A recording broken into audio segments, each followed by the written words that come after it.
Hey everybody, what's going on? Hope you guys are doing good. I'm doing just great. Hope you guys will be enjoying your weekend. I know I will be because I enjoy working on guitars. I have nothing really special planned besides to get things done. So I should be working on other people's guitars right now, but I have a little bit of a snag going on with a couple of things. The Warmouth body, I ended up plucking off the binding on that, and the binding that I ordered is a little bit undersized for the Warmouth body, so I have more on order that is the appropriate thickness that will work perfect for that guitar. So that one's a little bit on hold right now until I get the material in to finish that binding up and get it completed so I can get it into primer and start painting. So Green Terror's guitar. So that guitar there, I ended up working on the bridge, getting that all mounted up and routed out underneath it so it can accept the springs and stuff that are underneath that bridge. Since it's all one assembly, there is no claw, there is no string stretched across or a cavity carved in the back of the body. Everything is done from the top. I kind of like this idea a lot more than a regular Floyd Rose. And I ended up primering that guitar, but I came up with some issues with the binding that is on that body. Now, the original guitar did not have any binding on it, although it kind of looked like it, but it was actually the top has shifted and swelled a little bit from moisture or something. So the original didn't have any binding, so I'm going to spray over the binding that's on this one. The binding on this one is uneven, and kind of after I got the primer on it, that's when I noticed some of the issues with it, so I'm going to have to do some filling with that. But it's primered up, waiting for parts for the Warmouth, and then I got the Minion done. So this is the Jackson JS, and this is the RR Series Million, which is the Minion, which is the Randy Rhoads. And I kind of like changed things up a little bit. This used to be a flat black finish. I didn't have a neck with it, so I ended up purchasing one off of eBay. The only thing with the neck is that it has a stamp on the back of it that says used up at the tippy top. I put Geiger locking tuners on here. I kind of like locking. If it doesn't have a Floyd Rose on it with a locking nut, locking tuners are, I kind of think they're pretty much of a must-have to put on guitars now, and I kind of like them a lot. And it doesn't matter what kind of locking tuners you get, you know, Geiger, Grovers, whatever. I used them all, and they all work really nice. So as you can see, there's only one volume, no three-way switch, and no tone on here. So this has got a 500K audio taper volume control on it. That's it.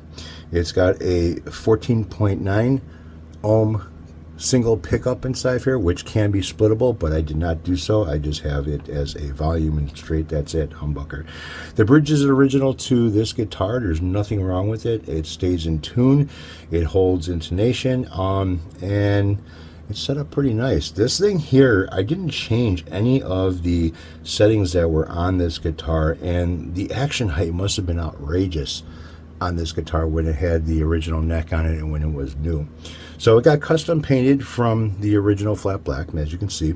So what I ended up doing is I ended up primering this thing first and hitting the edge area where the striping is, and I'll kind of bring you in so you can see that a little bit more, if you can see it in, because this candy is kind of not flip-flops, but just makes little things a little bit harder to see. In person, I see it the way it is. On camera, it might look a little different under fluorescence. So I tried to hit it with a black light just to see if any of the striping or anything would pop on it. Nope, there is no black light effect on this at all. So I sprayed the white where the stripes are going to be first, masked it off with the pinstriping tape, and then sprayed the rest of this with the black diamond paint. So there is going to be a little bit of a flake effect with this guitar, especially in sunlight. Wrapped it with the spider web lace, and then sprayed the silver metallic over that. Again, there's going to be a little bit more of a metallic look to it. Removed the lace, removed the pinstriping tape, and then hit it with the candy orange. I love this color. I've used it on another guitar, and it looks just as good on here than it did on the bass. that I ended up working on too. Also took it into the headstock to where it's got the Jackson logo was masked off. I kind of bursted it around the edges, but again, it still has the lace theme of the webbing on the headstock as well. So the lace was wrapped around the guitar, so you can kind of see it goes all the way around to the back. I got rid of the back plate for the neck. It just really didn't need one. I spit on the guitar. Oh, my DNA is on here. It really didn't need a back plate on the neck of this thing. It's not a normal size neck to where it's going to be really pulling on it. The body is a lot smaller. I can't remember what scale length this is, but I can look at it right now.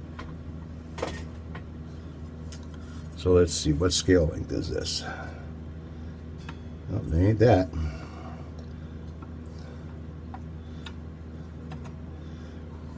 Yeah, I cannot even get my,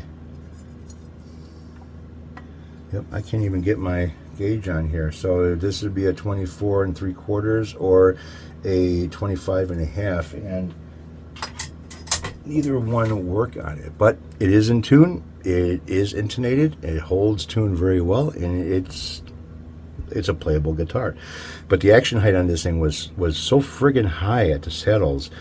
I don't know how this thing was even playable when it was new. But now she's set up properly. Nice, comfortable action height at the first fret. Nice action height on the neck. Strings line up perfectly going down the neck.